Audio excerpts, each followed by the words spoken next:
"I never loved you," the Duke said, and the words came out of him smooth and cold as river ice, so quiet that for a moment he thought she had not heard, but she had heard. Ada in Everleigh, Duchess of Holmbarrow, stood at the far end of the long library with her hand resting on the back of a chair, and she did not flinch, and she did not weep, and she did not make the small wounded sound he had braced himself against. She only looked at him steadily, gravely, the way a person looks at weather rolling in over open country, and in that look Lowen felt the first faint tug of something he could not name, a thread pulling loose somewhere behind his ribs. He ignored it. He had grown very skilled at ignoring such threads. "I see," she said. That was all. 2 syllables, level and clear. She might have been answering a servant who had told her the carriage was ready. The fire snapped in the grate. Outside, the December dark pressed against the tall windows, and the candles guttered in the draught that never fully left the great house no matter how they sealed the casements. Lowen stood with his hands clasped behind his back and his jaw set, and he waited for her to argue, to plead, to accuse, to give him the fight he had, in some corner of himself he refused to examine, come into this room hungry for, a fight he could win. A fight that would let him feel for 1 clean hour, like a man defending something rather than a man slowly turning to stone. She gave him none of it. "You have made yourself very plain, my lord," Adrien said. She lifted her hand from the chair. "Thank you for it. There is a mercy in plainness. I think that we have both been too polite to reach for these 3 years. Adrien." Her name felt strange in his mouth. He rarely used it. "You misunderstand me." "No." A small, terrible steadiness. "I don't believe I do." He had married her for the reasons dukes married.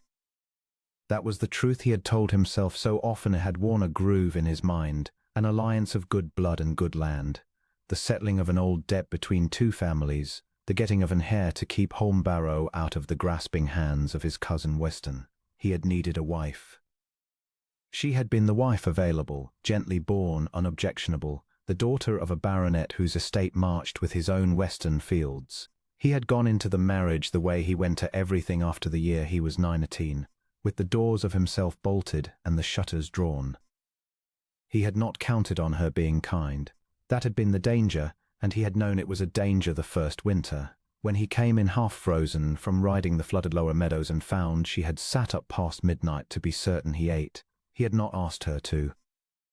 He had never asked her for anything, and yet there she had been, with the broth kept warm and her sewing in her lap and that quiet patient face, and he had felt the ice in him crack a hair's breadth, and he had been so afraid of the cracking that he had spoken to her sharply and gone up to bed, and left her sitting alone with the cooling broth. He had done a version of that 100 times since, 1,000, kindness offered, cruelty or coldness returned.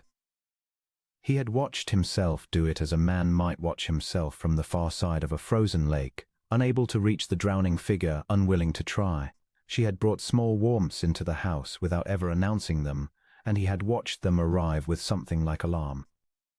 Flowers on the breakfast table in the summer, cut from the neglected garden she had coaxed back to life. A book left, as if by accident, at his elbow, open to a passage she thought he might like, and he had liked it, had read it twice in secret and never said so.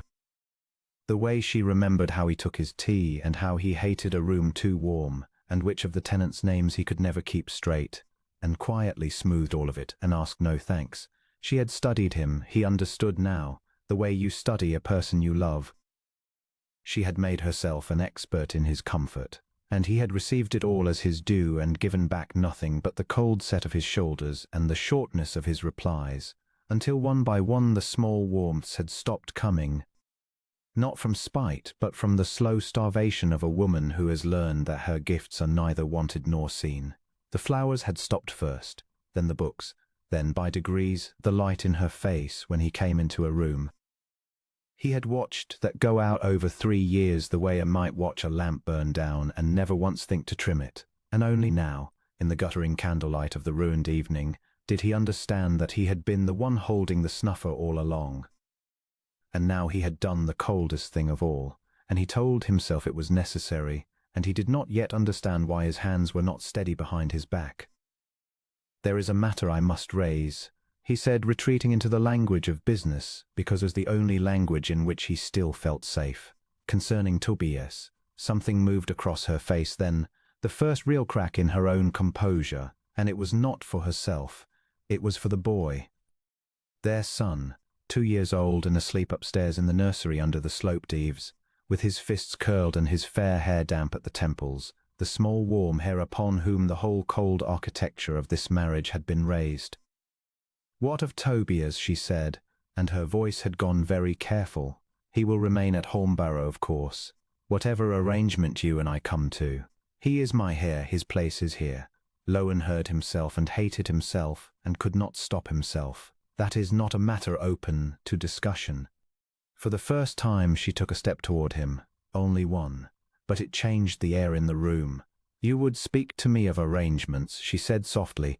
"In the same hour you tell me you never loved me, and you would tell me where my son will sleep.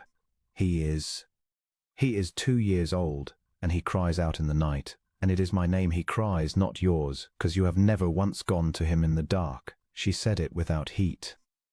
That was the worst of it. There was no heat in her at all, only a clarity so complete it was like being shown in a cold mirror the exact shape of what he was.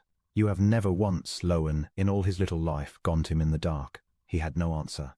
There was no answer. He had told himself the nursery was the province of women and nurses, that a duke did not pace the corridors at 3 in the morning, that his own father had never once, and there he stopped the thought, because his own father was the coldest man he had ever known. And the discovery that he had become him arrived in that instant with the force of a blow. "I have kept your house," Adrian went on, still in that dreadful gentle voice. "I have sat at your table. I have borne your silences and made your excuses to your friends, and I have never, not once, asked you to love me, because I understood very early that it was a thing you could not or would not give. I made my peace with a cold marriage, my lord. Many women do. I thought if I was patient, if I was good enough, if I asked for little enough, that one day you might simply thaw, like the river in spring." She drew a breath. "I have been very foolish, Adarin, but you have done me a kindness tonight in your way." She was not looking at him now. She was looking past him, at the dark window, at the reflection of the candle flames swimming in the black glass. "You have told me the truth, and now I know there is nothing to wait for. There is no spring coming." He should have crossed the room. Every honest thing left alive in him wanted to cross the room, to take her hands, to say the words that were rising in him even then. Words like "I lied," like "I not know how to do this," like "Do not go quiet on me, fight me. I cannot bear it when you go quiet." But between the wanting and the doing lay 19 years of bolted doors, and he could not open them. And so he stood and he said, in the voice of the man he had made himself become, "It is late. We are both tired. In the morning this will seem—" "Yes," she agreed, "in the morning." And she turned and gathered her skirts, and walked out of the library with her head high and her step unhurried, and the door closed behind her with the softest possible click. And Lowen stood alone among the guttering candles and told himself that he had done the right and necessary thing, and that the ache spreading through his chest was only the cold. He did not sleep well. He told himself that too was the cold. The truth was that he lay in the great curtained bed in the master chamber, the chamber he kept apart from hers, another cruelty he had dressed up as custom, and stared at the canopy and listened to the house. Holmbarrow was never wholly silent. It breathed. Old timber settling, wind finding the flues, the far-off complaint of a shutter he had told the steward twice to see to. He had lived inside these sounds all his life. They were the sounds of a great cold machine that ran on duty and money and the memory of the dead, and he was its master, and he had never once, until this precise and sleepless night, wondered whether it had been worth the price of every warm thing he had turned away from the door. He thought of her face. "I have been very foolish." He thought of the boy crying in the dark for a name that was not his. He thought, and this was the thought that finally roused him some hour past 2, and put his bare feet on the cold boards. He thought of the exact word she had used. Waiting. There is nothing to wait for. A woman who has stopped waiting is a woman who has decided something. He did not know even then entirely what he feared. He only knew that he rose and lit a candle with a hand that would not stay steady, and went out into the black corridor in his shirt-sleeves, like a man walking in his sleep. The flame bent and shivered. The portraits of dead Holmbarrows watched him pass with their painted, disapproving eyes. His father among them, that long cold face, and he went by them toward the east wing, toward the nursery under the eaves, drawn by nothing he could have put a name to except a dread that had begun very quietly to howl. The nursery door stood ajar. That was wrong. Nurse Coombe kept it latched against draughts. She was fierce about draughts. Lowen pushed it open and lifted the candle, and the small round room swam up out of the dark. The low bed, the rocking horse his own grandfather had ridden, the shelf of painted soldiers, the little chair by the window with the cushion Adrian had worked in green wool. All of it exactly as it should be. All of it, and the bed empty. The blankets were turned neatly back. Not flung, not tangled, folded, the way a careful woman folds them when she means for the room to keep its dignity behind her. On the pillow, where the boy's fair head should have been, there was nothing but the shallow print of where it had lain. Tobias, Lowen said absurdly, to the empty room. He went to the nursery press and pulled it open, and the small coats were gone, the good wool one, the travelling one. And the little boots were gone from beneath it, and the worn grey rabbit the child could not sleep without was gone from the shelf, and Lowen stood there with the candle shaking in his fist, and understood, all at once and far too late. What a woman does in the hours between a cruelty and the dawn, when she has finally stopped waiting for the spring. He did not remember crossing the house. He remembered arriving at her door, the Duchess's chamber, the door he had made a point of rarely opening, and finding it too ajar. And he remembered the room beyond it, and how it looked, because he would go on seeing it for the rest of his life. It was not ransacked. Nothing was overturned. She had gone through her own life and taken only what was hers and left everything that was his, and the leaving was so orderly, so entirely without spite, that it struck him harder than any wreckage could have. Her travelling cloak gone from the hook, the valise gone from the top of the press, the brush and comb gone from the dressing table, and in the clean space where they had lain, catching the candlelight, one small bright thing, her wedding ring. She had set it down in the centre of the table where he could not fail to find it, precisely, deliberately, the way you return a thing that was only ever lent. Lowen picked it up. It was cold. Of course it was cold. The fire had gone out hours since. He closed it in his fist until the thin gold band bit into his palm, and he stood in the grey beginning of the winter dawn in his dead quiet house, and for the first time since he was 19 years old the Duke of Holmbarrow made a sound that was not measured, and not dignified, and not cold. The house woke to a duke it did not recognize. By 5:30 he had every servant of Holmbarrow roused and standing in the great hall in various states of hasty dress, blinking in the light of the lamps he had ordered lit. While he stood on the second stair above them with the ring still closed in his fist and his voice pitched low and terrible. "Her Grace has left the house in the night," he said, "with my son. I want to know in. I want to know how. I want to know who saw, and who helped, and who held their tongue." His gaze went along the row of frightened faces. The footman, the maids, old Barrow, the butler grey as ash, Mrs. Dean, the housekeeper with her hands twisted in her apron. "And I promise you before God that whoever helped her will not be punished for it. I give my word. I ask only that they tell me where." It was the last sentence that undid them. He saw not the threat but the surrender folded inside it. They had expected a duke's rage. They had not expected a duke to stand on his own stair at dawn and all but beg. He watched the surprise move through them and understood dimly that they had known him for years as something hard and far away, a signature on a wage book, and that this was the first morning any of them had seen the man beneath. It was Nurse Coombe who came forward. She was a broad, plain, formidable woman who had held the boy an hour after his birth, and she was weeping, and she was not ashamed of it. "She woke me at 1, Your Grace," she said. "The mistress told me to say nothing, and I'd have lied to your face, and gladly, saving your presence, because I've eyes in my head and I've watched 3 years of this house." Her chin trembled, but she did not look away from him. She said she was taking Master Tobias somewhere he'd be loved out loud.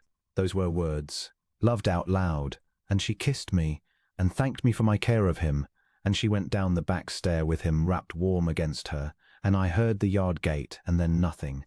She swallowed. There was a trap waiting, I think. I heard a horse. Only the one. "Which way?" Lowen said. His voice did not sound like his own. "I don't know, Your Grace. As God is my witness." She never said, and I never asked, for I didn't want to be able to tell you." A sob broke out of her. "But she'll not come to harm through carelessness, if that's your fear. She's the carefulest soul that ever drew breath, and she'd walk through fire before she'd let that child take a chill. Wherever she's gone with her wits about her and warm clothes on his back. That much I'll swear." He should have felt reassured. Instead, the picture her words drew, Adrian in the dark, competent and calm, wrapping the boy warm, thanking the nurse, kissing her, walking down the back stair of his house with her spine straight and her son against her heart, and no tears, no clamour, no scene. That picture was somehow the most unbearable thing of all. She had not fled him in terror. She had left him the way a reasonable person leaves a place that has become uninhabitable. She had packed. She had planned. She had, he realized with a lurch, been planning for some while. The cloak and the boots and the trap arranged in the dark all spoke of a decision made before tonight, a bag half-packed in the mind for weeks, waiting only for him to say the one word that would make waiting pointless. And he had said it. He had walked into the library and handed her the last thing she needed to be free of him. "Barrow," he said. The name of every posting inn within 20 miles and every livery and every carrier who might take a passenger. "Dean, go through her Grace's rooms and tell me what she took and what she left. Carefully, mind. Touch nothing you needn't. The rest of you to your work." And he stopped. They waited. He found, to his own surprise, that the next words were difficult because they were true. "And any of you who cared for her, and I see now that you all did, better than I am sorry you must be frightened for her on a cold morning. I mean to bring her home safe, both of them." He went out himself before the sun, on his own best horse, along the western road toward her father's estate, because it was the only place he could imagine her going, and because he could not bear to stand still. The land lay on hard under a sky the colour of pewter. Frost furred every hedge. He rode fast, too fast for the footing, and the cold tore at his eyes until they streamed, and he told himself it was the wind. Sir Halbert Everleigh received him in a cold morning room with a fire barely lit and a face like a closed gate. "She is not here," the old man said before Lowen had got 2 words out. "And if she were, I should not tell you." He was small and stooped in 70, and he did not rise, and Lowen, who had made larger men than this stand when he entered a room, found that he could not resent him for it. "Sir Halbert, sit down, boy." The old baronet gestured a hard chair. "You've the look of a man who's ridden hard on no breakfast, and whatever else lies between us I'll not have it said I let my son-in-law faint in my parlour." He watched Lowen lower himself onto the chair. "My daughter wrote to me a fortnight past. Did you know that? A calm letter. A dutiful letter," she asked, in the mildest terms, whether, should she ever have need, there was a corner of the world where she and the child might be quiet and unbothered. "She did not complain of you. Not one word." "That is how I knew how bad it was." Lowen said nothing. There was nothing to say that would not shame him further. "I wrote back that there was always a corner for her," Sir Halbert went on, "and I named her a place, and I sent her a little money that is her own by right of her mother, and I told no one. And I have been waiting a fortnight to hear that she had used it. This morning I hear it from you on my own doorstep, with your face like a man who's been shot. So," the old man folded his spotted hands, "you've done something at last that even she could not sit quietly under. I confess I wondered how long it would take." "I told her I never loved her," Lowen said. He had not meant to say it.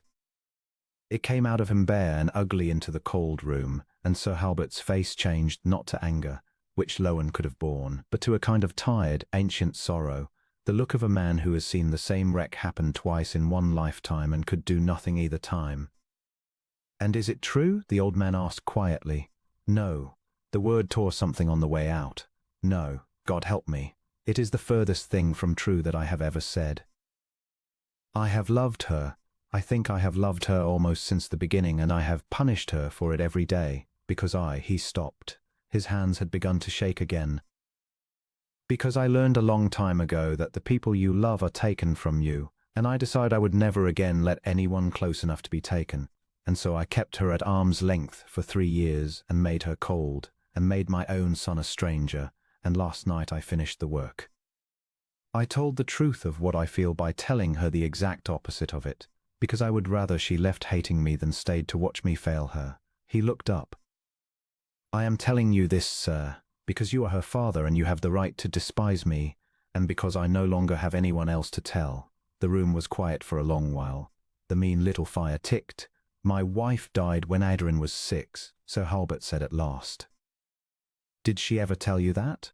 No, she wouldn't have. She learned early not to lay her griefs on other people. She thought it a burden. He was looking at the fire, not at Lowen. I loved her mother past all reason, and when she was gone I could not look at the child without seeing her, and so for the better part of a year I could hardly bear to be in the same room as my own daughter. I know the sickness you describe, Holmbarrow. I had it. It nearly cost me the only good thing I had left. He turned his head. The difference between us is that I came to my senses in a 12-month. You have taken 3 years, and it has cost you your wife and your son, and you have come to your senses. If you have, on the very morning, it may be too late to matter. Tell me where she is. No. Sir Halbert, I am begging you. And he was. He had come down off the chair without knowing it. He was on one knee on the cold hearthstone before an old man in a threadbare dressing gown, and the Duke of Holmbarrow had never knelt to anyone in his life, not to drag her back. I swear it on Tobias, I swear it on anything you name, not to drag her back, only to know she is safe, only to have the chance to stand in front of her and be a different man than the one who drove her out. If she hears me and still bids me go, I will go, but let me try. For God's sake, let me try. The old baronet looked at him for a long, long moment, and something in the weathered face wavered. No, he said again, but gently now, almost kindly, and I'll tell you why, and then I'll give you your breakfast and send you home. I'll not tell you where she is, because it is not my secret to give away. It is hers, and she has bought it dear. But I'll tell you this much, since you knelt and since I do not think you are lying. He leaned forward. She has not gone far. And she has not gone to hide from the world. She is too proud and too practical for that. She has gone to make herself a life, a small, honest, useful life of her own earning, where a man's love is not a thing she waits on like a beggar at a door. If you want her back, you cannot fetch her like a strayed hound. You will have to find her yourself, with your own 2 feet and your own changed heart. And when you find her, you will have to offer her something she has never once had from you in 3 years of marriage. He sat back. Guess what that is, Holmbarrow, and you'll be halfway home. Lowen knelt on the cold stone and did not know the answer, and the not knowing was the truest measure of how far he had to go. Sir Halbert, true to his word, would not be moved on the matter of her whereabouts. But he gave the younger man breakfast and made him eat it, and while he ate the old baronet talked, not to comfort him, Lowen thought, but to school him, the way a man might school a green colt he had reluctantly decided was worth the trouble. He spoke of his daughter as a child, how she had been grave and watchful from the cradle, how she had taught herself to read from the parish register, because there were few enough books in a poor baronet's house, how she had a way of loving that was quiet and enormous and asked almost nothing back, which was a dangerous way to love. The old man said, because it let the beloved grow careless, grow to believe that a thing which made no demands could be neglected without cost. She will bear and bear, Sir Halbert said, and give no sign of the bearing until the day the last straw falls, and then she will not rage, she will simply remove herself. Quietly, finally, as she has done, he fixed Lowen with a rheumy, unforgiving eye. You had a rare thing, Holmbarrow, and you did not trouble to learn what it was. Most men never get so fine a wife. Fewer still throw her away with both hands. I know it, Lowen said. I am learning it by the hour. Then learn this too. The old man leaned across the mean little table. If you find her, and you may, for the world is smaller than a frightened man believes, you must not go to her as a duke. Duke she has had enough of. A duke is what has ruined her. Go to her as a man who has done wrong and knows it and wants nothing but the chance to do differently. She will smell the difference in an instant. She has always been able to smell a lie, which is another reason your 3 years of coldness cut so deep. She knew every day that there was warmth in you being withheld from her. And a woman can forgive a man who has nothing to give far easier than one who has plenty and locks it away. He sat back. Now finish your egg. You'll do her no good dead of hunger in a ditch. Lowen finished his egg. And when he rose to go, the old baronet did an unexpected thing. He came round the table on his stiff legs and gripped the younger man's forearm with a surprising strength and held it, and looked up into his face. "I do not like you," Sir Halbert said. "I have not liked you for 3 years, and I told my daughter as much on her wedding day, and I have been proved right in every particular. But I loved her mother the way you have only now discovered you love my Aderin, and I know what it is to come to your senses over a grave, or over an empty room which amounts to the same thing. So I will tell you the one thing I would not tell my worst enemy, which is that hope is not lost. She has not stopped loving you. If she had, she would have raged at you in that library, or wept, or thrown your ring at your feet. She did none of those things. She set the ring down gently and walked away with her chin up, and that, boy, is the walk of a woman whose heart is broken, not one whose heart is dead. A dead heart does not trouble to be dignified. Guard that knowledge. It may be all that carries you through the cold weeks ahead." He released Lowen's arm. "Go home. Set your house in order, and when you go looking for her, and you will go slow, and go humble, and go alone." Lowen rode home through the failing afternoon with those words wrapped round him like the only warm thing he owned. He turned them over and over. She has not stopped loving you. He was not sure he believed it. It seemed too great a mercy for a man who had earned so little. But he found that he wanted, with a fierceness that frightened him, to be worthy of the chance that it might be true, and that wanting, raw, new and painful as a thawing limb, was itself the first sign that something long frozen in him had begun, at terrible last, to come back to life. He rode home in the early dark with the old man's riddle turning in him like a stone in a shoe. Something she has never once had from you. He turned it over through the long cold miles. Not love. He had loved her, in his locked and useless way, and Sir Halbert seemed to know it. Not comfort. She had wanted for nothing money could buy. Not respect, even. He had respected her, had come in 3 years to lean on her judgment in a dozen small matters of the household, and the tenants without ever once telling her so. What then? What was the thing? He did not solve it that night. He came home to a house that had never in his life felt so large, and he understood for the first time what people meant when they called a place empty. Holm Barrow had 200 rooms and 40 servants, and it was empty, wholly empty, because 2 people were not in it. He went up to the nursery and sat in the little chair by the window, the green-cushioned chair too small for him, so that his knees came up absurdly. And he held the grey rabbit that the boy had, after all, been given a second of, some spare, for Nurse Combe produced it weeping from a drawer, and he sat there in the dark and did not move for a long time. He tried to remember the last thing he had said to his son. He could not. That was the horror that found him in the little chair. He could not remember the last thing he had said to Tobias, because he had said so little to him, ever that no single instance rose up to be remembered. He had 100 memories of the boy at a distance, a fair head bobbing across the lawn on the nurse's hand, a small figure at the far end of a corridor, a laugh heard through a closed door. He had held him perhaps a dozen times in 2 years. He had told himself the child was too young, that there would be time, that a duke formed his bond with his heir later man to boy, over horses and land and Latin, that this warm helpless stage was women's country and none of his. He had told himself, God forgive him, that it was easier not to grow too fond in case, and there it was. The old poison, come up bright as ever. In case he is taken from you. He had held his own son at arm's length for 2 years to spare himself the grief of a loss that had not happened and might never happen, and in doing so he had guaranteed a different loss, a certain one, the one he was living through now. He had been so busy defending the walls against an imagined siege that he had not noticed the whole garrison walking quietly out the gate. He knew where the poison came from. He had always known. He simply never looked at it directly, the way a man learns not to look at the sun. He had been 19. It had been a hard winter, harder than this one, the fever winter, the year the sickness came up the river valley and took the poor first and then, as such things do, forgot to observe rank. His mother had gone in 3 days.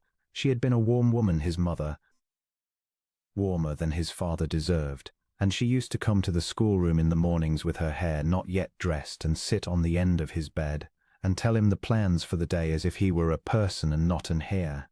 And then she was gone, in 3 days, with a cloth on her brow and her hand growing cool in his, and 9 days after her they buried his brother, Edmund, 12 years old. Lowen's shadow, his worshipper, the boy who followed him to the stables and the coverts and lied cheerfully to their tutors to cover for him, and had, in the whole of his short life, never once looked at his elder brother with anything but uncomplicated love. Edmund took the fever the day of their mother's funeral and was dead before the new moon, and Lowen had held him too at the end, and felt that small hand go cool exactly as the other had, and something in him had simply closed, like a hand, like a book, like a great door swinging shut on a room that would never be aired again. And his father, the fourth Duke, called Duke Aldous, had stood at the second graveside dry-eyed and straight-backed, and afterward he had put his hand once on his surviving son's shoulder, and he had said the words that Lowen had carried like a stone in his chest for 20 years. Grieve if you must, but do it privately, and be quick. A man who loves too openly gives fortune a lever to break him. Guard yourself. It is the only thing that cannot be taken. Lowen had believed him. Of course he had believed him. He was 19 and gutted and desperate for a rule that would make the pain make sense. And his father handed him one, and he took it, and he built his whole life on it. Guard yourself. Love nothing you cannot bear to lose, which is to say love nothing, which is to say be safe. He had watched his father live another 11 years behind that rule, growing colder and drier and more alone, dying at last in a magnificent bed with no one in the room who wept. And Lowen had stood at third graveside and felt nothing, and had been proud of feeling nothing, and had thought, I have learned the lesson. I am unbreakable now. He was not unbreakable. He knew it now, sitting in a nursery chair too small for him with a stuffed rabbit in his 2 hands and his son's bed cold beside him. He was not unbreakable. He was only broken already, had been broken at 19 and had spent 20 years mistaking the numbness for strength. And into that ruin, 4 years ago, had walked a baronet's quiet daughter with patient eyes, and she had begun, without his leave, without even seeming to try, to warm the frozen rooms of him one at a time. And he had been so terrified of the thought that he had done everything in his power to freeze her out. Because if he let her in, she could be taken. Because everything he had ever let himself love had been taken. Because his father had told him, with his hand on his shoulder over the grave of a 12-year-old boy, that the only safety was to want nothing. His father had been wrong. The thought arrived so plainly, so completely, that Lowen said it aloud into the dark nursery. You were wrong. His voice cracked on it. You were wrong, and I believed you, and has cost me everything you swore it would keep me from losing. For the loss had come anyway. That was the joke at the black heart of the rule. He had guarded himself for 20 years against the pain of losing what he loved, and the guarding itself had made him lose it. He had built a fortress against grief, and the fortress was grief. He had lived inside it alone and called it strength. And the one person who had ever tried to open the gate had finally, wisely given up and walked away, and taken with her the only other soul who might have loved him free, a small boy who cried in the dark for his mother, because his father had never once come. He wept. Alone, in the nursery past midnight, the Duke of Holmbarrow wept the tears his father had forbidden him at 19, 20 years too late, for his mother and his brother and his wife and his son, and the frozen, wasted man he had let himself become. He wept until he was empty, and then he sat in the small chair in the dark. For the first time in his adult life, he did not reach for the numbness to make the pain stop. He let it stay. He let it hurt. He understood, somewhere in the ruin of that night, that the hurt was not his enemy. The hurt was the last living proof that he had loved at all, and he had spent 20 years killing it, and he did not want to be a man who could not feel it any longer. He wanted to be a man who could weep for his brother. He wanted to be a man who could go to his son in the dark. He wanted, more than he had ever wanted anything, to be a man his wife had not been foolish to marry. But wanting was not the same as being. He had learned that much. A man does not undo 20 years in a single night of weeping, however honest. The tears were a beginning and not an absolution, and he knew, drying his face on his sleeve in the grey hour before dawn, that if he wished to become the man he had glimpsed in the wreckage, he would have to build him, day by day, deed by deed, with no one watching and no reward promised. He would have to become that man whether or not she ever took him back. That, he thought, was perhaps the first honest test of it, whether he would do the work for its own sake, or only as a coin to buy her with. He resolved, sitting in the cold, that he would do it for its own sake. He owed the boy that much even if he never found him. He owed the dead that much. He thought with a strange, fierce clarity, his own murdered self that much. He rose stiff and hollow when the first grey light came to the nursery window. He set the rabbit gently on the pillow, where a small hand might reach for it if a small boy ever slept there again. And then the Duke of Holmbarrow went down through his silent, enormous house to begin the two labours that would fill the coming weeks, to find them, and harder, slower, with no map and no forgiveness owed, to deserve to. He began, that very morning, in the one place he had never thought to look for the shape of his own marriage. He went to the servants, not to command them, to ask them. He sat down with Mrs. Dean in the still room, a duke on a hard stool among the jars of preserves, and he said, "Tell me about her. Tell me the things I did not trouble to know." And the housekeeper, after her first astonishment, began haltingly, then in a flood, to give him back the wife he had never bothered to meet. How her Grace rose at 6 to see to the sick among the tenants herself. How she had taught 2 of the housemaids their letters in secret so they might better themselves. How she saved the choicest fruit not for the master's table but for old Pike the gardener whose teeth were bad. How she sang to the boy, always the same 3 songs in a low, true voice. At the top of the east stair where the acoustics pleased her, 100 small warm facts about the woman who had lived beside him for 3 years.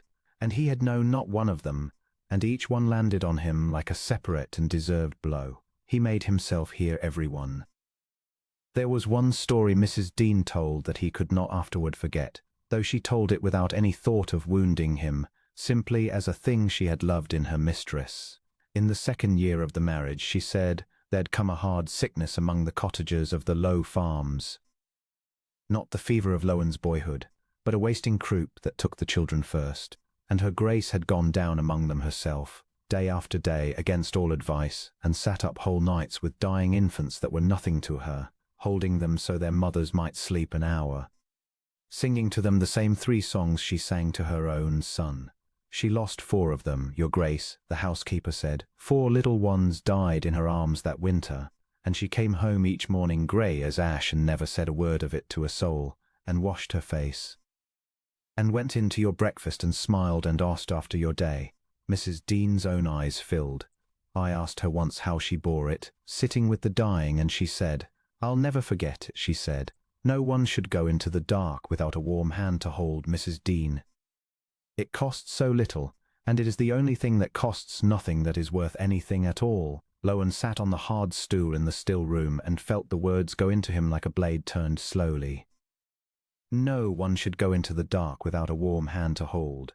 His wife had believed that so completely that she had held the hands of dying strangers' children through the night, and he had let his own son cry alone in the nursery dark for 2 years, rather than risk his heart on a small warm hand. And he had let his wife herself go into the long dark of a cold marriage without ever once reaching for her, though she slept a corridor away, and would have given her soul to feel him take it. She had held the dying. He had abandoned the living. He put his face in his hands, there on the stool, in front of the housekeeper, and did not care that she saw, and Mrs. Dean, God bless her, did not draw back from weeping master, but laid one work-worn hand upon his bowed shoulder, a warm hand in the dark of his grief. And it was the first human touch of comfort he had permitted himself in 20 years, and he understood, shuddering under it, exactly how starved he had let himself become. It was the beginning, he understood, of the thing Sir Halbert had set him to guess, though he did not have the word for it yet. The word was coming. It was very close now. He could feel it, the way you feel a name on the tip of the tongue, hovering just beyond reach in the empty rooms of his emptied house. He did not sleep in the master chamber that night, nor any night thereafter. He could not bear its cold apartness, the very architecture of the estrangement he had built. Instead, he took a small plain room near the nursery, the sort of room a steward might have, and he slept there, when he slept at all, with the nursery door within earshot, as though by proximity alone he might begin to undo the 2 years of distance. It was a foolish gesture. There was no child in the nursery to hear him now, no small voice to call out in the night. But he found he could not stop himself performing, alone and unwitnessed, the small acts of the father he had failed to be, as if in rehearsal for a part he was terrified he would never be given the chance to play. He would rise in the small hours and stand in the nursery doorway and look at the empty bed and the grey rabbit on the pillow, and he would say very quietly into the dark, "I am here now. I am so sorry it took me so long. I am here now." And there was no one to answer him, and he deserved that there was no one, and he stood in the cold anyway, keeping his lonely vigil, because it was the only way he knew to begin. The word came to him 3 days later, on the road, and it was so simple that he laughed aloud, one short unlovely bark of a laugh that startled his horse, and then he was ashamed, because a thing so simple ought not to have taken him 20 years and a ruined marriage to reach. The word was interest, not passion, which is cheap and comes unbidden, not devotion, which he had never learned to spell. The thing Adin had never once had from him in 3 years was his plain, ordinary human interest, the small daily miracle of being noticed, of being asked, of having another person genuinely want to know what she thought and how she did and what the day had held for her. He had never asked her a question to which he did not already require the answer for business. He had never once said "tell me" and meant it. Mrs. Dean had known more of his wife's inner life than he had, because Mrs. Dean had been curious about her and he had not.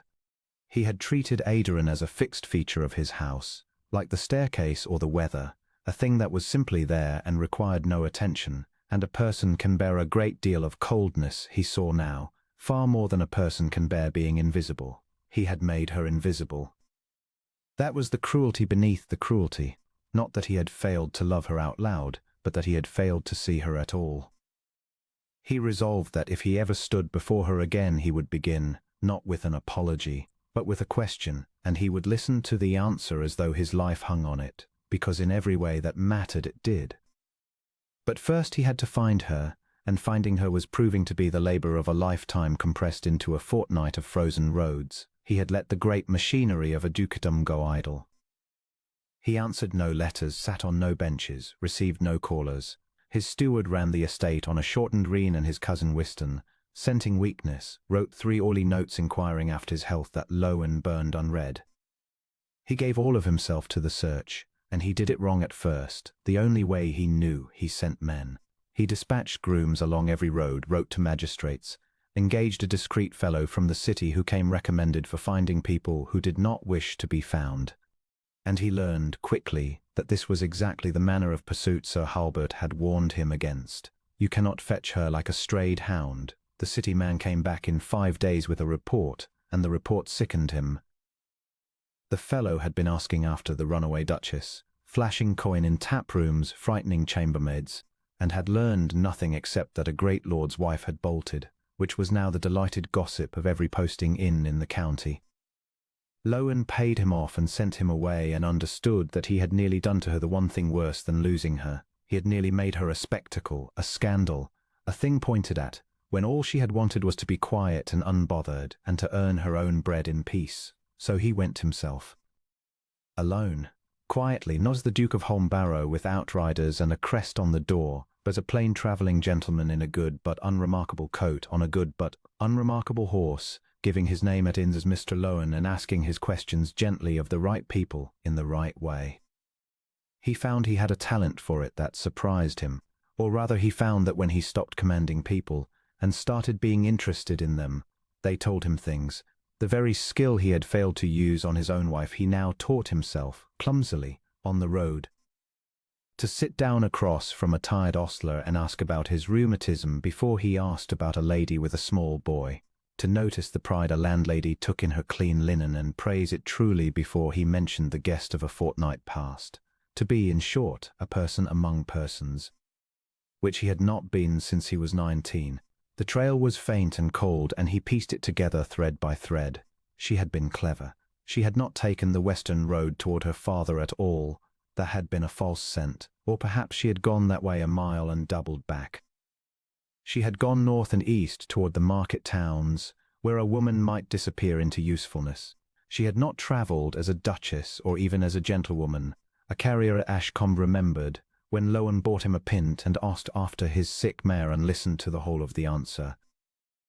A young woman in a plain grey cloak with a little lad half asleep against her, who had paid her fare in small coin, and thanked him prettily and given her name as Mrs. Wren. Lowen sat with his ale going warm in his hand and felt the name go through him like a blade. Her mother's people had been called Wren. Sir Halbert had let it fall that first bitter morning without knowing he was handing over a key.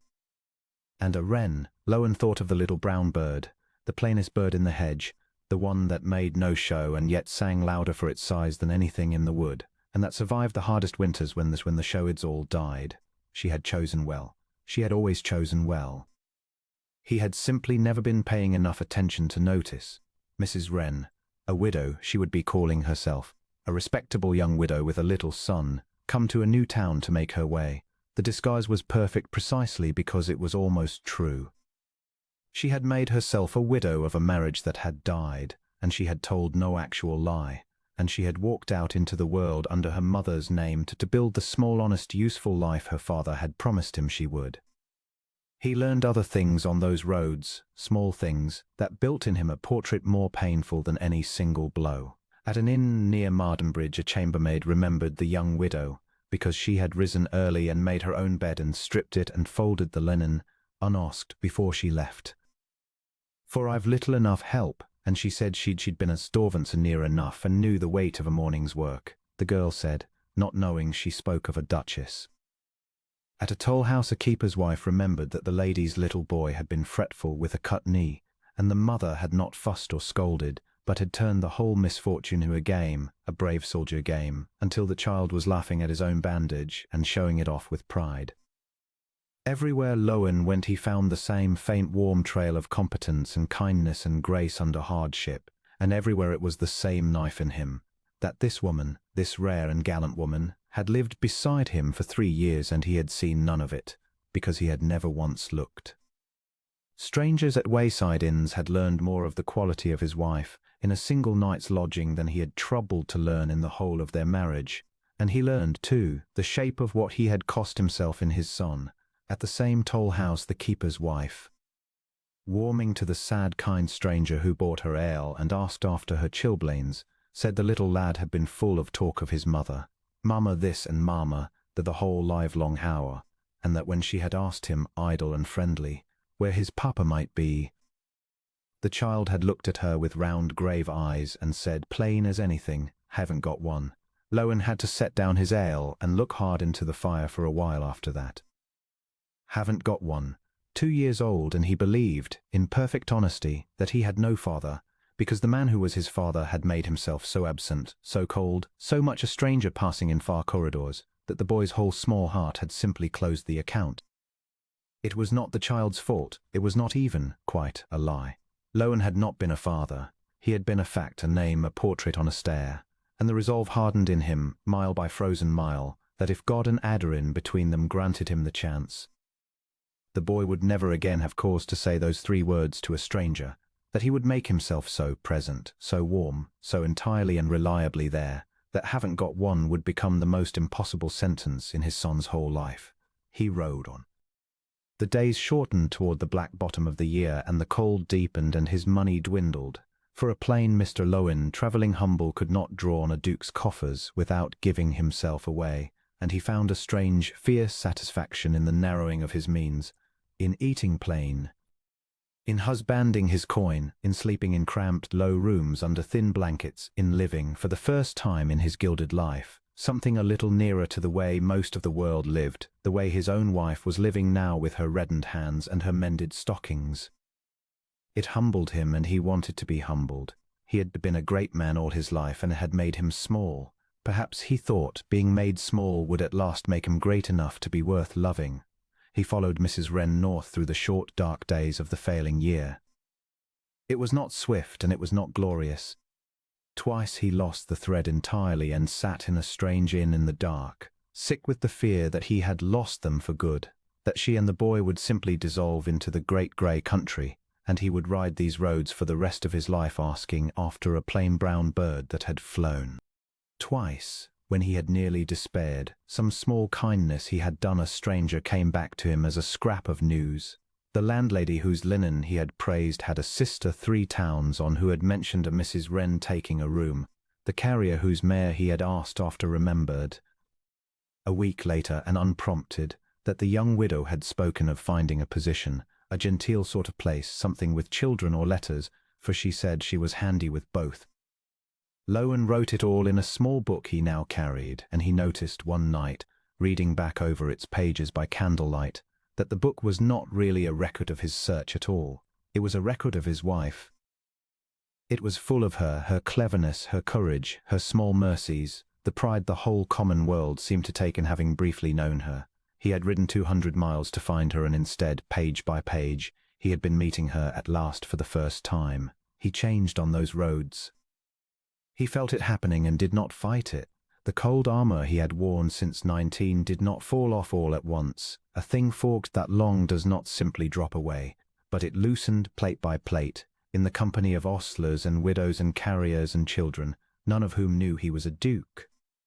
All of whom treated him as a man, some of whom were kind to him for no reason but that he looked tired and troubled and far from home. He had forgotten that people were kind. He had built a whole philosophy on the certainty that the world took and gave nothing back, and here was the world in the shape of a Yorkshire landlady pressing a second helping on a sad stranger, quietly giving the lie to his father's rule with every mile. And he thought about the boy. Constantly now, not as an Heir, the word had come to disgust him, Heir, that cold accounting word he had used to justify keeping his own son at a distance, but as Tobias. As a small, warm, particular person who liked the grey rabbit and cried in the dark and had been sung to at the top of the east stair, he found himself in strange towns, watching children he did not know, and it undid him every time. A small boy laughing on a father's shoulders in a market square. A father crouched to tie a mittened hand back into a lost glove. The ordinary, casual, endless tenderness of men toward their sons that he had watched all his life from behind glass and never once let himself join. He had told himself such things were beneath a duke. He saw now they were the whole of what mattered, and everything else was scaffolding. He would give Holm Barrow itself, the house, the land, the title, the 200 rooms, for 1 hour of tying that mittened hand. He might, before this was done, have to.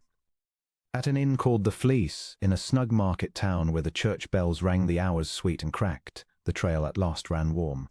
The landlord's wife, when Lowen had drunk her ale and admired her holly and asked, gently, whether a young widow and her little boy had come to the town of late seeking a position, the landlord's wife looked at him a long shrewd moment and said, "And who might you be, sir, to be asking after Mrs. Wren?"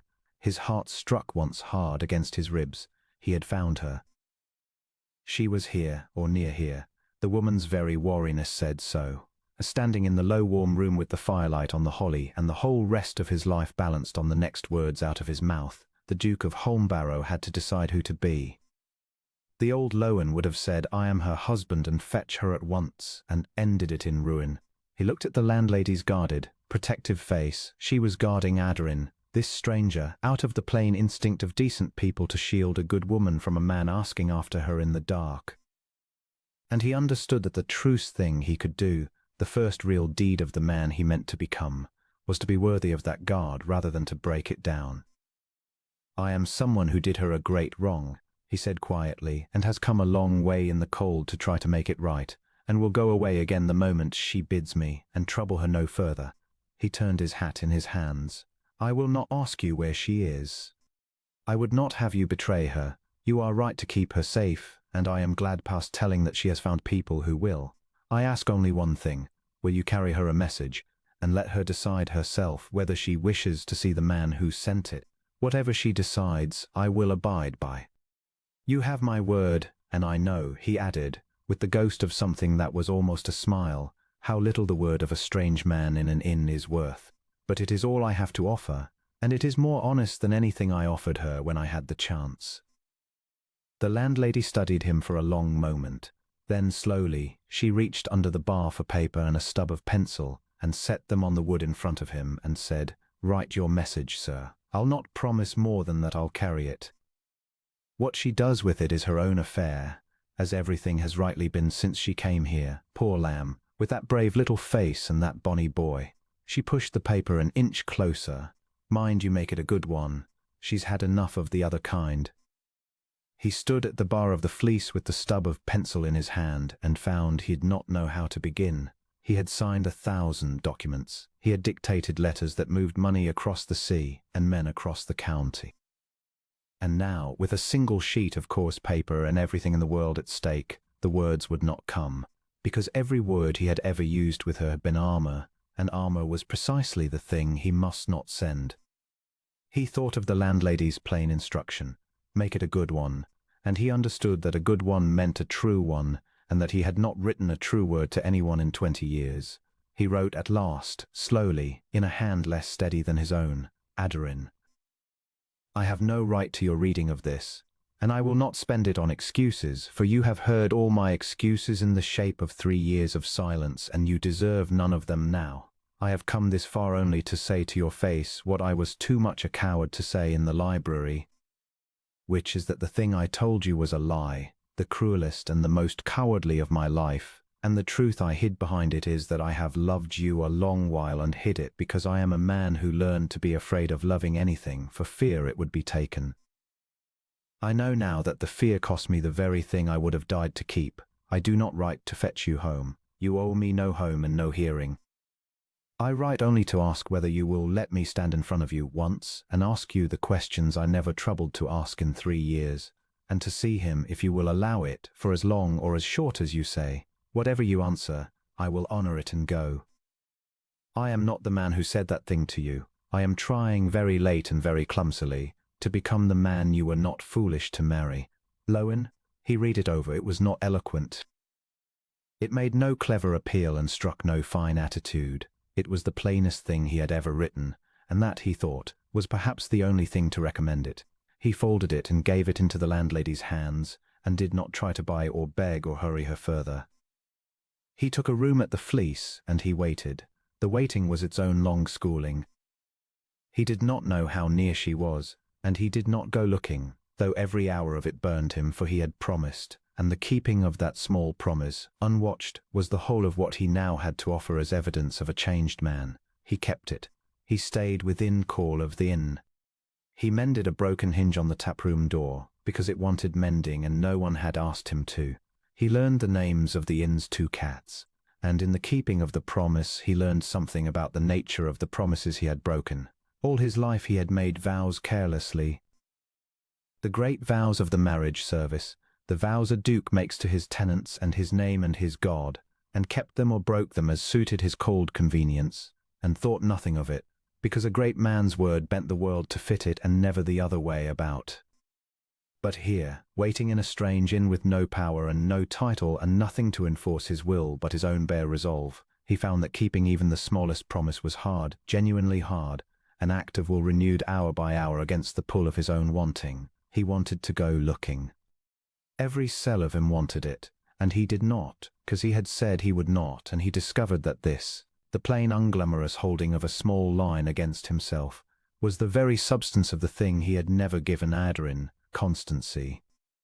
He had given her grand settlements and a great house and a title, and withheld from her the one cheap, priceless thing, the steady, daily, reliable presence of a man who did what he said he would do and stayed where he said he would stay. He resolved, waiting, that if he had nothing else to offer her ever again, he would offer her that. A man she could set her watch by, a man whose word was worth the breath it took to say it. He passed the time in small usefulness. Besides the hinge he set the inn's crooked sign to rights, and split kindling for the landlady until his soft duke's hands blistered and then hardened, and sat of an evening in the taproom listening, really listening, to the talk of carters and drovers and a travelling dealer in wool, men he would once have looked straight through, and found their lives more interesting than any conversation he had held at any fine table in 20 years, because he was, for the first time, actually curious about another human being who could do nothing for him. He thought, with a fresh stab each time, how Aderin had lived among such people all these weeks, and made herself one of them, and been happy, and how he might have had that ease and warmth for the taking his whole life, at his own hearth, if he had only once put down the cold weight of his consequence and been a man among the people who loved him. And on the second morning, walking the far edge of the town where the road ran up past the churchyard toward the open fields, he saw them. He had not sought it. He had gone that way only to walk off the terrible waiting, and he came around the churchyard wall, and there, In the little green before a low grey building he would later learn was the dame's school, were a dozen children at their morning play in the cold bright air, and among them, unmistakable, a small fair boy in a good wool coat running. Lowen stopped as though he had walked into a wall. "'Tis son's." 20 yards off and wholly unaware of him, running after a hoop with the whole reckless joy of a child who has never once doubted he is safe, his fair hair flying, his cheek scarlet with cold and effort, his boots, the little boots that had been gone from the nursery press, flashing in the frosty grass. He was bigger. That was the first blow. He was bigger already than the boy and carried in his memory a fortnight and a lifetime older. His face losing its babyhood, and Lowen had missed it that fortnight, and would have gone on missing all the fortnights forever if he had not finally learned to run after his own son the way the boy now ran after the hoop. The hoop got away from him and rolled and toppled, and Tobias sat down hard in the grass, and Lowen's whole body lurched forward to go to him, and then stopped, because a young woman had risen from the school steps and was already crossing the green, and it was her, it was Adrien, and the sight of her went through him like the first hard blow of all. She looked well. That was the thing he had not braced for. He had half expected, had, God help him, in some low place almost hoped, to find her diminished, worn down, the worse for want of him. She was not. She was thinner, and her grey gown was plain to the point of poverty, and her hands, when she reached the boy, were reddened with cold and work in a way a duchess's hands had never been. But her face, as she bent over her son, was a face he had never once seen in 3 years at Holmbarrow, open, unguarded, lit from within, and he understood, standing frozen by the churchyard wall, that she was happy. That she had walked out of his cold house and his cold marriage into a hard, poor life of her own earning, and she was happy in it, in a way she had never been able to be with him, and that this was at once the most painful and the most just thing he had ever been shown. She lifted the boy and dusted the grass from his coat and said something to him. Lowen was too far to hear it, but he saw the boy's tears turn in an instant to laughter, saw her touch the tip of his nose with one reddened finger, saw the child fling both arms around her neck with the total trust of the wholly beloved, loved out loud. That was what Nurse Coombe had said her words were. He had not understood them that first morning. He understood them now, watching his son laugh in his mother's arms in a frozen green 100 miles from home. She had taken the boy somewhere he would be loved out loud, and she had done it, and it was true, and Lowen would have given the last of his blood to be part of it, and knew he had forfeited the right. He learned, in the days of waiting, more of the life she had built, for a small town keeps few secrets, from a patient listener who buys Mrs. Wren. The young widow had come to the town with almost nothing and had made herself, in a matter of weeks, quietly indispensable. She had taken over the failing dame school when its old mistress grew too rheumatic to keep it, and under her hand it had filled again, for she taught the tradesmen's children not only their letters but their manners and their kindness, and the parents blessed her name. She lodged plainly above the chandlers and kept her own small rooms and asked no charity from anyone, though the whole town would gladly have given it, so well was she already loved. She had been seen sitting up with a sick neighbour. She had been seen giving half her own dinner to a beggar child at the school gate and thinking no one marked it. She had, in short, done in a strange town in a matter of weeks exactly what she had done unseen at Holmbarrow for 3 years, made herself a quiet blessing to everyone within her reach. Only here it was seen and named and treasured and returned. That was the whole difference, Lowen understood. She had not changed. The world around her had simply, at last, been paying attention. And the shame of it was that the one place on earth that should have cherished her most had been the one place that saw her least, and he had been its master. He did not go to them. It cost him everything he had, but he did not go, for he had promised to await her word, and to break in upon this bright, hard-won peace unbidden would be only the old Lowen taking what he wanted because he wanted it. So he stood behind the churchyard wall like a beggar at the edge of a lit window, and he watched his wife and his son for as long as the play lasted, and he wept again, silently in the cold, and this time the tears were not all grief. Some of them, he was astonished to find, were something nearer to gladness, a fierce, strange, grateful gladness that whatever became of him, they were safe, they were well, they were happy. She had seen to it herself with her own reddened, clever hands, and no failure of his had been able to break them. He had married her thinking her a mild and biddable convenience. He had never in his life admired anyone as he admired her now. When the school bell rang the children in, he turned and walked back down through the town, and he thought his heart would crack with the effort of not following. Her answer came that evening. The landlady brought it up to his room herself, and her face gave nothing away, and Lowen took the folded paper with a hand he could not keep from shaking, and had to sit down on the edge of the bed before he could open it. It was very short. Her hand was as clear and level as her voice had been in the library the night the world ended. "Mr. Wren is a widow, sir, and the town believes it, and the boy is safe and happy and knows nothing of any of this, and I will thank you to keep it so. I do not know whether I believe you. I have believed you before, in small ways, and been made a fool of, but my father writes that you knelt on his hearthstone, and I never in 3 years saw you bend your neck to any soul alive, and so I find I cannot quite send you away unheard. Come to the school on Sunday after the service, when Tobias naps and the place is empty. You may have 1/2 of 1 hour. You will not raise your voice, and you will not touch him without my leave, and you will go the moment I ask it, or I will know that every word of your letter was another lie." Lowen read it 4 times. Then he folded it very carefully, as a man folds a thing he means to keep for the rest of his life, and he sat in the small room in the failing light and let himself feel fully and without flinching the enormous and undeserved size of the gift she had given him. Not forgiveness, not welcome, not hope even, only a door left 1 inch ajar, and a plain warning that it would close forever if he pushed it. 1/2 of 1 hour. It was more than he had any right to. It was everything.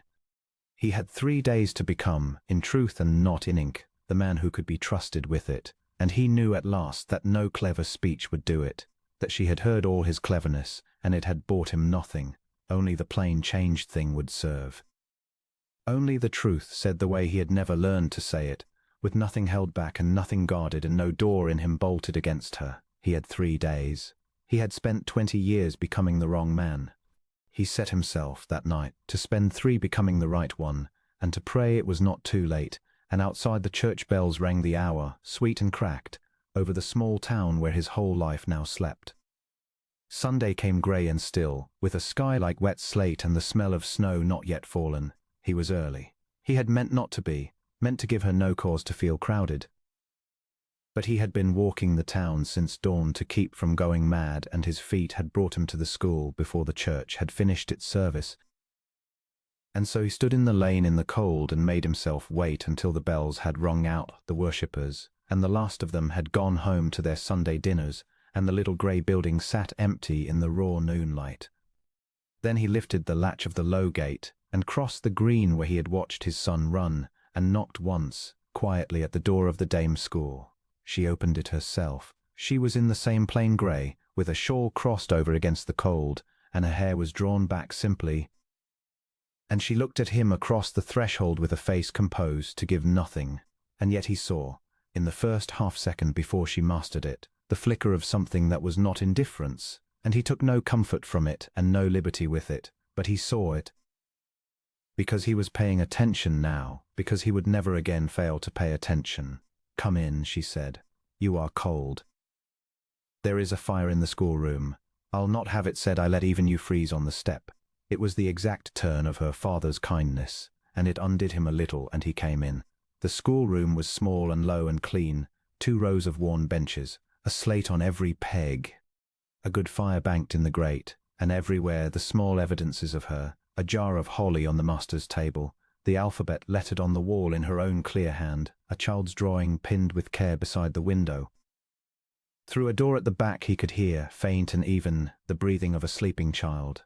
His son, 20 feet away behind a door, and he must not go to him without leave, and the not going was a physical ache in his arms. She saw where his eyes had gone.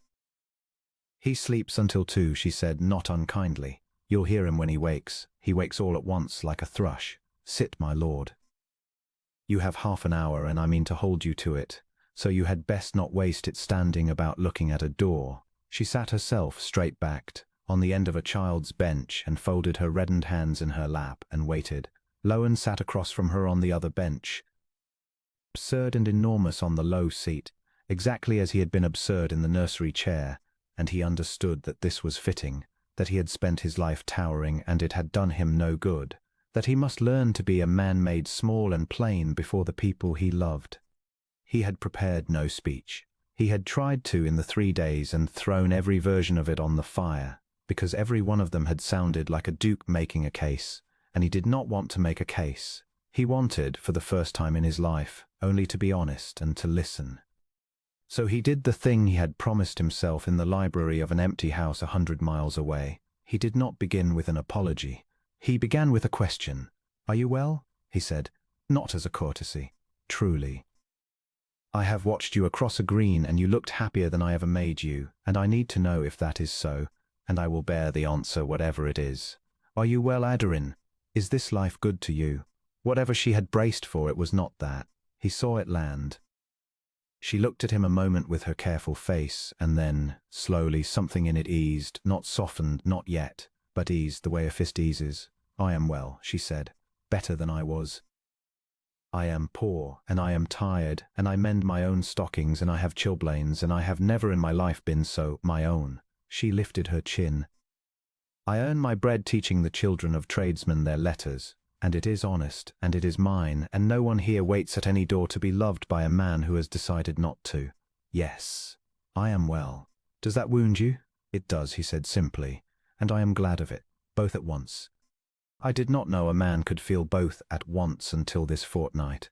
I have learned a great deal in this fortnight that I ought to have known at 19. He leaned forward, his forearms on his knees. "I am not here to take you back to that.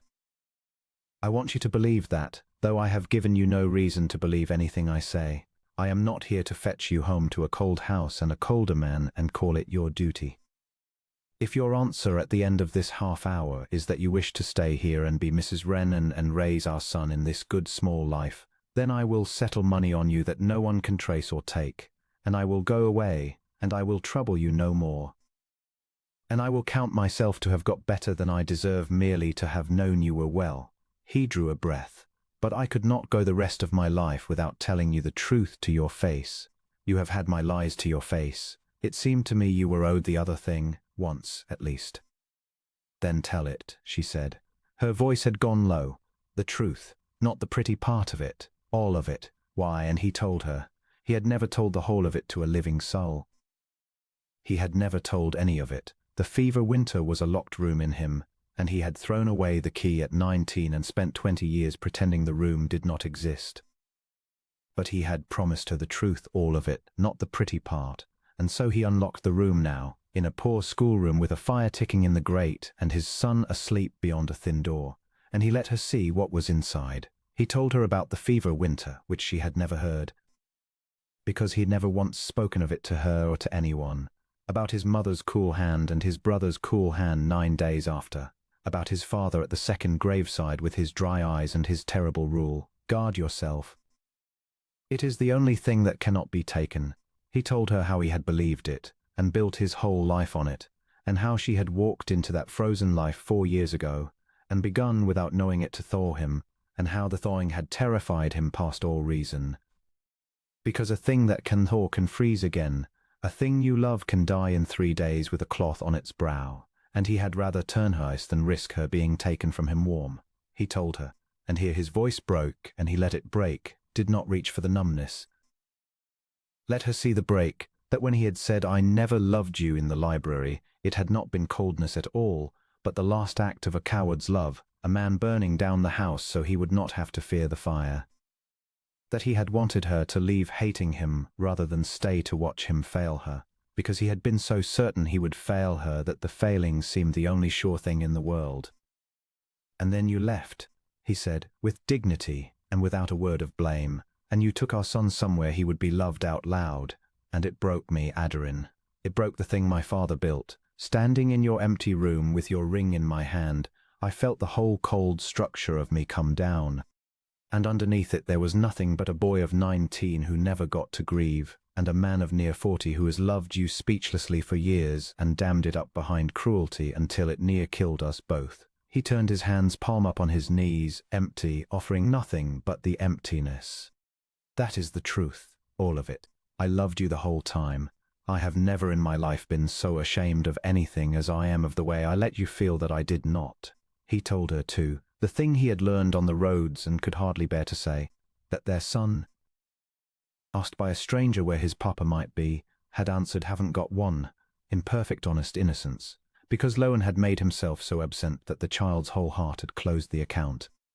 He watched that land on her, watched her flinch as though he had struck her, and he did not spare himself the watching. I heard it at a toll house near Marden Bridge, from a kind woman who did not know she was breaking my heart, he said, and I deserved every splinter of it. He was right, Adrian. He hadn't got one. A portrait on a stair is not a father. I mean to become one, if you will let me, and if you will not, I will spend the money to keep you both in comfort all your lives, and I will never trouble you again. But I could not let you go on believing I did not know exactly what I had thrown away. I know to the last farthing. I have counted it every mile. The fire ticked. Somewhere behind the door a small space stirred and settled. Adrian sat very still, and her careful composure had gone, and her eyes were bright and full, and she did not wipe them. Do you know what the cruelest part was? She said at last, very quietly. It was not the coldness. I could have borne coldness. Women bear it every day. It was that you never saw me. 3 years, and you never once asked me a question you did not need the answer to. I could have been any woman. I could have been a chair. You looked through me at the running of your house, and I made myself smaller and smaller trying to be worth looking at, and I never was, and I did not understand why, and I thought it must be some lack in me. Her voice shook. And now you sit on a child's bench in a poor schoolroom, and the first thing out of your mouth is, are you well, truly? And you wait for the answer as though it matters, and I do not know whether to strike you or to weep. Because it is the only thing I ever wanted from you, and you had it in you the whole time, and you spent it now when it may be too late. Is it too late? He asked. He did not press it. He only asked, plainly as a man asks the one question his life turns on.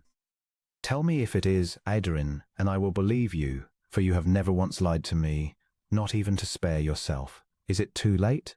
She opened her mouth to answer him, and behind the door, exactly as she had said, all at once and like a thrush, a small voice woke and called out, Mama? Lowen went absolutely still.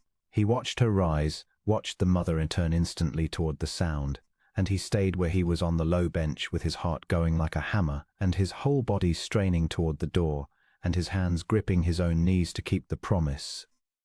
You will not touch him without my leave. She paused at the door. She looked back at him, and there was a long, weighing moment, the longest of his life, in which the whole future hung. He does not know you, she said softly. You understand that. It is not a punishment. It is only true. To him you are a stranger, and I will not have him frightened. Then something moved in her face, some decision painfully made. But he is a friendly soul, and he loves anyone who is gentle with him, and I find, her voice caught, I find I am not able, after all, to keep a father from his son when the father has crossed half of England on his knees to come. Wait there. Do not loom. Get down off your dignity. You are already sitting on a child's bench, so that is half done. And with the ghost of something that was almost the old warmth, she opened the door and went in, and Lowen heard her murmuring, and heard a sleepy small laugh. And then she came back, leading by the hand a fair-headed boy rumpled with sleep, the grey rabbit, the spare, sent on ahead somehow, or its twin, dragging from his other fist, and the child stopped in the doorway and looked with round grave eyes at the enormous stranger sitting on the little bench. And Lowen forgot how to breathe. The boy looked at him for a long solemn moment, thumb near his mouth, rabbit trailing, taking the measure of the stranger with the frank unhurried judgment of the very young. Lowen did not loom. He did not reach. He did the hardest and simplest thing, the thing he had never done in 2 years under his own roof. He made himself small and quiet and safe, and he waited to be chosen. He slid down off the bench and sat on the floor of the schoolroom on the worn boards by the fire, so that his eyes were below the child's, so that for once in his life the boy could look down at his father instead of up, and he said, low and gentle, hello, that is a very fine rabbit. Does he have a name? Tobias considered this. Then, with the grave courtesy of 2 and a bit years, he crossed the room, not fast, not far, but on his own 2 feet and of his own accord, and held up the rabbit for the stranger's inspection. Wabbit, he confided. Wabbit, Lowen agreed, as though he had been told a great and sacred thing, and did not trust his voice past the single word, for his eyes had filled and he did not want the boy to see a stranger cry. He took the offered rabbit with enormous care in his 2 large hands, examined it with the seriousness it deserved, admired its ears and its worn grey nap, the button eye that hung by a thread, and gave it solemnly back. "He is the finest rabbit I have ever met. He is very lucky to belong to so kind a boy." And Tobias, having found the stranger acceptable, did the thing that broke and remade the Duke of Holmbarrow forever. He leaned, with the whole trusting weight of him, against Lowen's knee and began to tell him, in the ferociously earnest and largely unintelligible language of the small, a long and important story about the rabbit, and a hoop, and a cat that lived at the inn, and the snow that Mamma said was coming. Lowen listened. He listened to every word as though his life hung on it, because he had learned at last that this, and not the 200 rooms, not the title, not the guarding of the heart against loss, this was the whole of what a life was for. He listened to his son. He asked him questions. He let the small warm weight lean against him and did not think once, not once, about how it could be taken, because he understood finally that the fear of losing a thing was not a way of keeping it. It was only a way of failing to hold it while you had it. Across the room, Adrian stood by the door with her hand pressed to her mouth, and she was weeping, and she made no move to stop it. When the half-hour was long past, she did not call it. She let it run, and he noticed she let it run, and dared not remark on it. The boy grew hungry and was fed, and grew merry and was played with, and at last grew sleepy again against the coming dusk, and Adrian took him up to settle him. Lowen made to go. He had more than his portion. He would not steal a crumb more than he was given. He was at the door with his hat in his hands when she said, from the foot of the little stair with the drowsing child on her shoulder, "Where are you lodging?" "The Fleece." "It is a long walk in the cold, and it is beginning to snow." A pause. "There is soup." "It is only soup. I am a poor woman now, and I keep a poor table. But there is enough, and I find I am not. I find I do not wish, tonight, to send you out into the snow." She would not look at him, and her voice was not steady, and it was the bravest thing he had ever heard anyone say. "Do not read too much into a bowl of soup, my lord.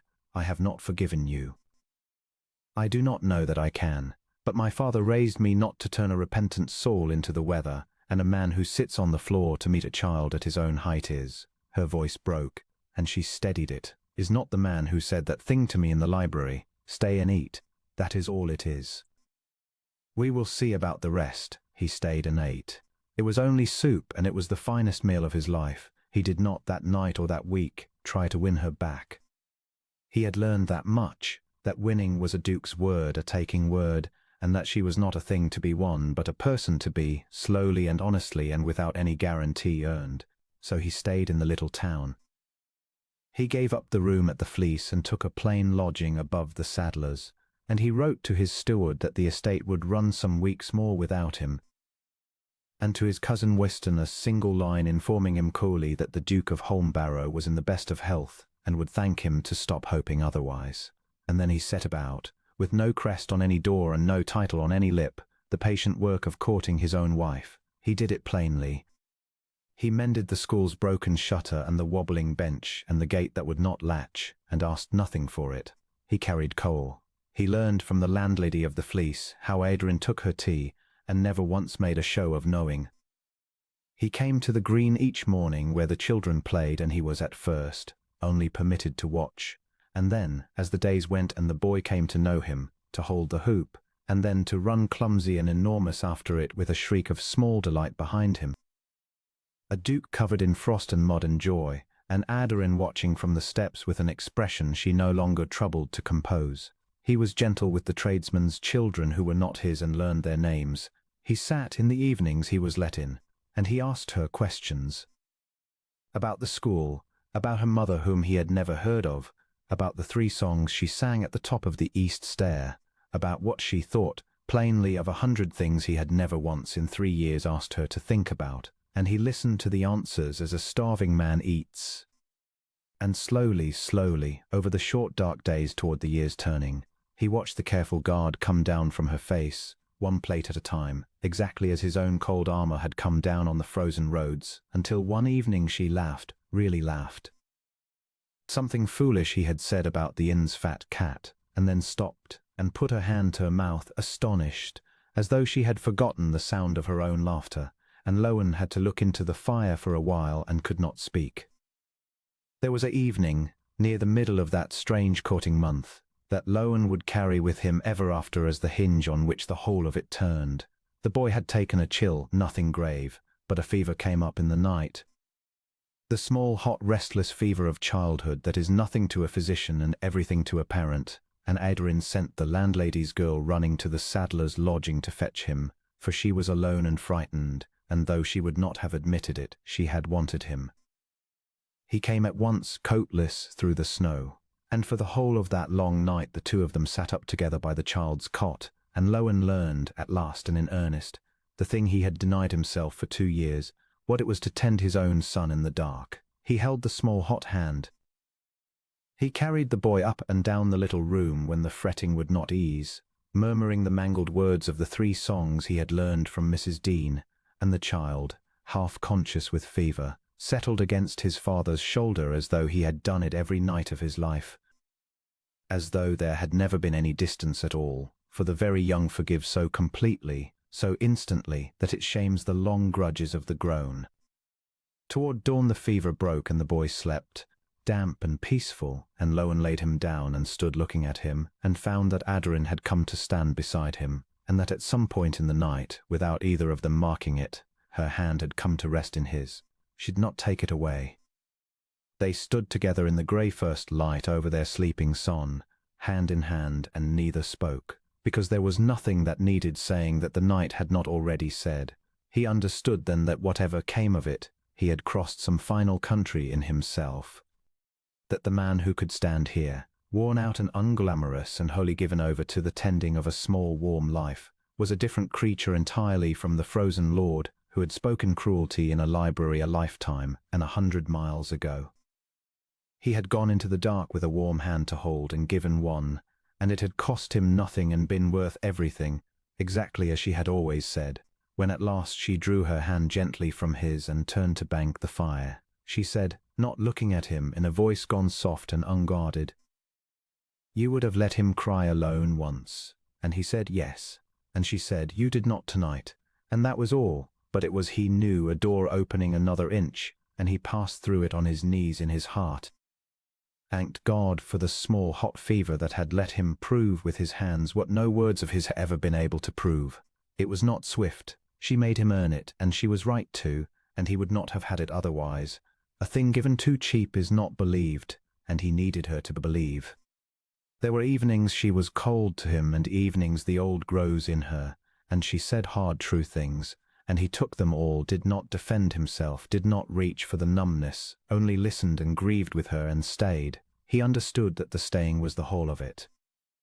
He had spent 20 years being a man who left the broth to go cold, who left the nursery dark, who left his own heart bolted and abandoned. He would be, for whatever remained of his life, a man who stayed. The snow came in earnest a week before the year turned. And one white still evening, with the boy asleep and the fire low and the whole town muffled and silent under the fall, Adrian set down her sewing and looked at him a long while across the little room, and said, "I have something to say to you, and I will say it plainly, because you have taught me this month that plain is the only thing worth saying." She folded her reddened hands. "I do not want to be a widow. I have played at it, and the town believes it, and has kept us safe, but it is a lie. And I am tired of lies, mine as much as yours. I have a husband." He was a cold and foolish and frightened man for a long time, and he wounded me past what I thought I could forgive. She drew a breath.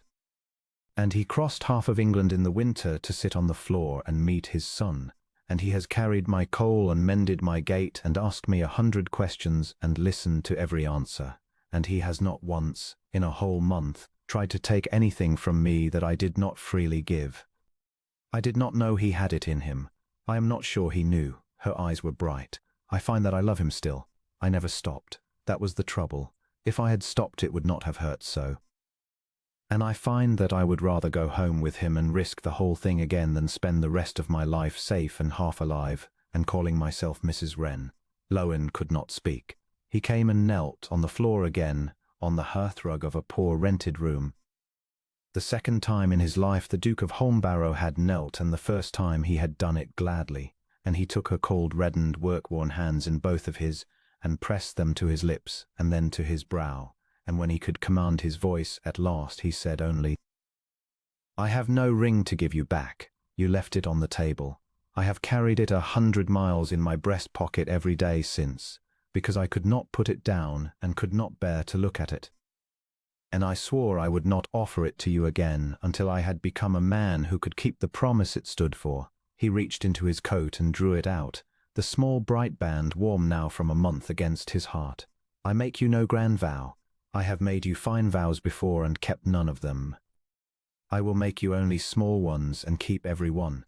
I will come to him in the dark. I will ask you how you are and mean it. I will not guard my heart against you ever again, though it be taken from me tomorrow, because I have learned that the guarding is the only sure way to lose you, and I would rather have you warm for an hour than frozen for a lifetime. Will you wear it again, Aderin? Not 'cause you must. Because I am at last, and only just in time, the man you were not foolish to marry." She was weeping, and she was smiling, and she gave him her hand, and he slid the warm ring home, and she said, "Yes, you great cold-thawed foolish man, yes." They went home to Holmbarrow when the roads cleared, the three of them, in the plainest of coaches with no crest on the door, and the great house that had been so unbearably empty filled up again with the one thing that had ever made it a home. But it was not the same house, and they were not the same people, and that was the whole of the mercy of it. The nursery door was never latched against him again. He went to it in the dark whenever a small voice called, and learned every song, and mangled all three, and was loved for it. He tore down, one by one, the cold rules his father had built into the very stones of the place, dined with his wife and not apart from her, sat with his son and not at a distance from him, and hung in the great hall, where the row of dry-eyed, disapproving Holmbarrows had always glowered. A plain new portrait of a young woman in a grey gown with a fair boy on her knee, and a grey rabbit in the boy's fist, so that every stranger who entered that house would know, before any other thing, what the master of it had come at last to treasure above his life. In the years that followed there was another child, and then a third, and the top of the east stair rang with more than 3 songs, and the Duke of Holmbarrow grew old in a house full of warmth and noise, and the ordinary daily riches he had once been too frightened to reach for. Sometimes, on a winter evening, when the fire was low and the children a-bed, Aderin would find him standing at the tall windows watching the snow, and she would come and slip her hand into his, and he would close his fingers round it the way a man holds the one thing he has learned he cannot live without, not gripping it against loss, but simply holding it gratefully while it was his to hold. "What are you thinking?" she would ask him. She asked him things now, and he answered them, and this too was a wealth beyond his old imagining. And the Duke, who had once said the cruelest words of his life and lost everything, and had crossed half of England in the cold to unsay them and win it all back warmer than before, would lift her reddened, beloved hand to his lips in the firelight and tell her the truth. "I am thinking," he would say, "that I love you, out loud.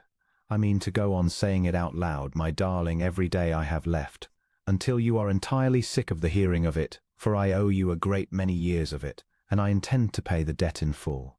And she never did grow sick of it.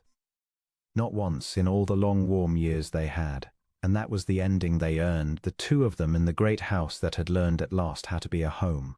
Not a grand thing, not a wink, only a man and a woman by a winter fire, hand in hand, warm, and staying, which was, they had both come to understand, the whole of what the human heart is for,